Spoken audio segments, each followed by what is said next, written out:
Hey everyone, so today's video is about how to make effective timetable.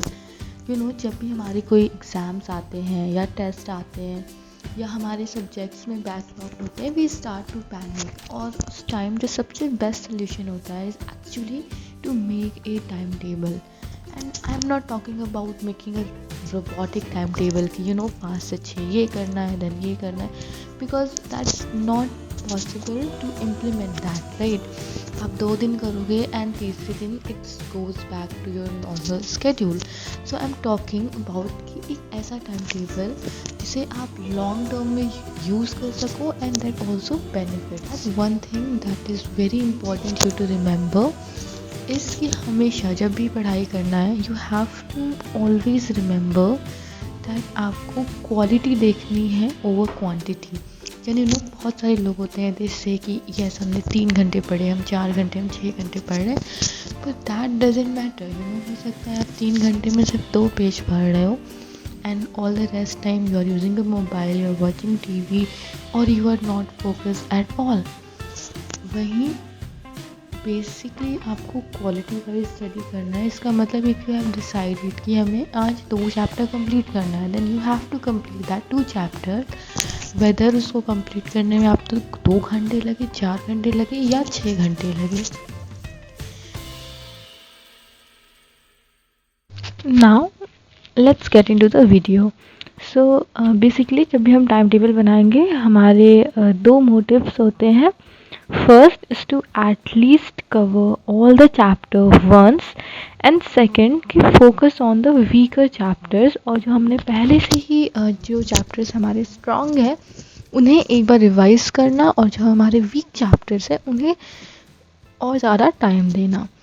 तो जब भी हम टाइम टेबल बना रहे हैं 2 चीज़ इम्पॉर्टेंट है. फर्स्ट कि हमें पता होना चाहिए कि हमारे पास कितना टाइम अवेलेबल है एंड सेकंड कि हमारे पास कौन कौन से चैप्टर्स हैं. तो before making the time table हमें कुछ इस तरीके का टैम्पलेट चाहिए, यानी कि हम इसमें ये टैम्पलेट है, आउटलाइन है, ये चाहिए एंड देन इसमें हम इस तरीके से सारे डेट्स लिख लेंगे, Monday, Tuesday, Wednesday and all the dates. Suppose हमें एक टाइम टेबल बनाना है 25 डेज़ का, तो हमने वो सारी डेट्स लिख लिए यहाँ पे, ठीक है.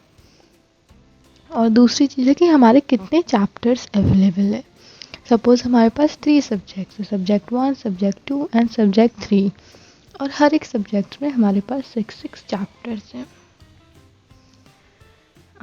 जो बेस्ट थिंग होता है कि हम नहीं चाहते कि हम सारे चैप्टर्स को इक्वली इम्पोर्टेंस देंगे, क्योंकि हो सकता है कि जो चैप्टर 1 है वो काफ़ी लेंथी चैप्टर है, काफ़ी टफ चैप्टर है, जो कि हमने अच्छे से नहीं पढ़ाई की है, तो हम उसको 3 स्टार की रेटिंग देंगे कि we have to work more on this chapter.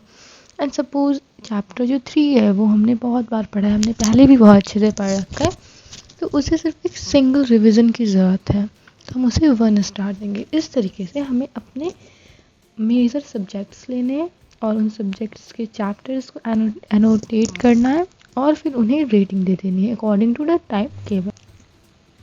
Next is कि जब भी हमें टाइम टेबल बनाना है तो हमारे पास हमेशा एक बफर पीरियड होना चाहिए, और that really depends on you कि हमारे आपको कितने टाइम की ज़रूरत है. इसका मतलब ये टाइम ऐसा होगा जिसमें आप कुछ भी अलॉट नहीं करोगे कुछ भी करने का, एंड इस टाइम को आप यूटिलाइज़ कर सकते हो to work on your weaknesses, या कोई और इम्पॉर्टेंट चीज़ है जो आपसे छूट गई इन दिनों में वो आप कंप्लीट कर सकते हो. एंड कितना होना चाहिए that really depends on you. ठीक है, जैसे यहाँ पे हम देखें कि हमारे सब्जेक्ट 1 में सपोज 6 चैप्टर्स है, ठीक है. 6 चैप्टर के लिए, ठीक है, हमारे पास कितने डेज़ है, 22 डेज़ है, तो ऑन एन एवरेज हम हर एक चैप्टर को 3 डेज़ अलॉट कर सकते हैं.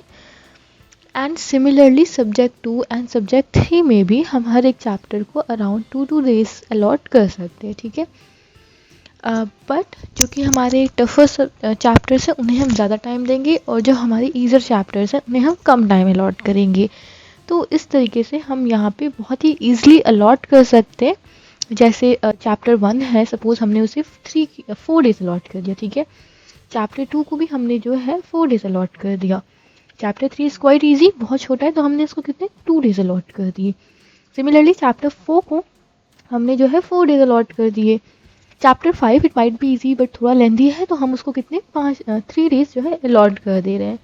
And similarly chapter 6 is tough, तो हम सिमिलरली सब्जेक्ट 2 में हम इस तरीके से कर देंगे कि जो फर्स्ट चैप्टर है we do in 2 days, then जो सेकंड चैप्टर है उसे 2 डेज में, और हम देख रहे हैं कि यहाँ पे सिर्फ जो फोर्थ चैप्टर है वो टफ है. ठीक है, तो third chapter now fourth chapter क्योंकि ज़्यादा टफ है तो हम इसे 4 डेज कर सकते हैं. And fifth and six chapter similarly हम सब्जेक्ट थर्ड में ये करेंगे बिकॉज फर्स्ट इज टफ, हम इसे 4 डेज अलॉट कर देते हैं. चैप्टर 2 को हम 1 डे अलॉट कर देते हैं. चैप्टर 3 देन जो चैप्टर 4 है वो टफ है. ठीक है, 4 को हमने 2 दिन अलॉट कर दिया, 5 को हमने 2 दिन अलॉट कर दिया, 6 चैप्टर को हमने 1 डे अलॉट कर दिया. इस तरीके से आपने सब कुछ अलॉट कर दिया कि आपको पता है कि हमें ये चीज़ें इतने दिन में कंप्लीट कर लेना है, यानी गोल बेस्ड स्टडी करनी है. But one thing that is very important कि हमें फ्लेक्सिबल होना है अपने टाइम टेबल के साथ.